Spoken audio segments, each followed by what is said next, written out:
We are back at it for a day 12 update on this Ridgeline Rose Mel. See that it had that water and it recovered from that cuttings and stress. Seems to be doing just fine. Like everything is popped up, leaves are green, no droop. We're good. Had a nice speed to it. Now time to answer some questions because I've had a lot of people ask questions about why I trained this Mel the way I did, why I did all the manicure work yesterday. So let's get into it.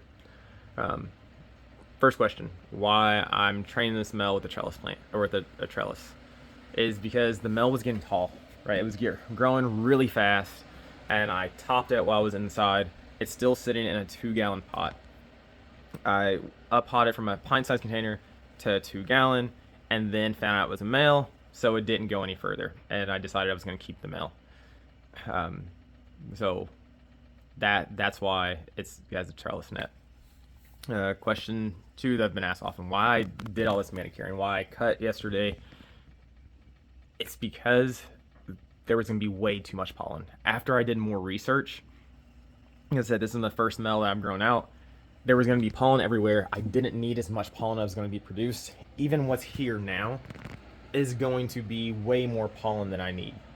I'm doing a few branches on each of the plants outside. Another question I've been asked is, why didn't I do it when it was smaller? Simple. I didn't have a tent, right? So the space I was growing at indoors was a spare room that I turned into my grow space. So this is the first tent that I bought. Spider Farmer tent, Spider Farmer lights, everything. It was this tent kit. This is the first tent that I purchased. And I purchased it solely for the reason to be able to grow the smell out, keep the pollen in a safe space, and not seed the entire grow outdoors. I think those are the main questions I've been asked. I guess a few other questions are, people ask, like, can they have some pollen? I've never done pollen, so I don't even know if it's going to be viable, so I don't plan to send anybody pollen because I don't want to send somebody stuff that doesn't work and you're expecting to have seeds. People have also asked, can they have a cut-in? I'm not saying no, it's possible, but I don't know how the cuttings work for the males. I've cloned females. If it works the same way, sure, right? Like, because look at this one here, I could probably cut that off and do to it and send it out.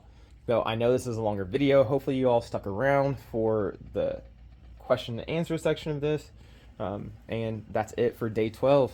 So we're here for lights out, and good night.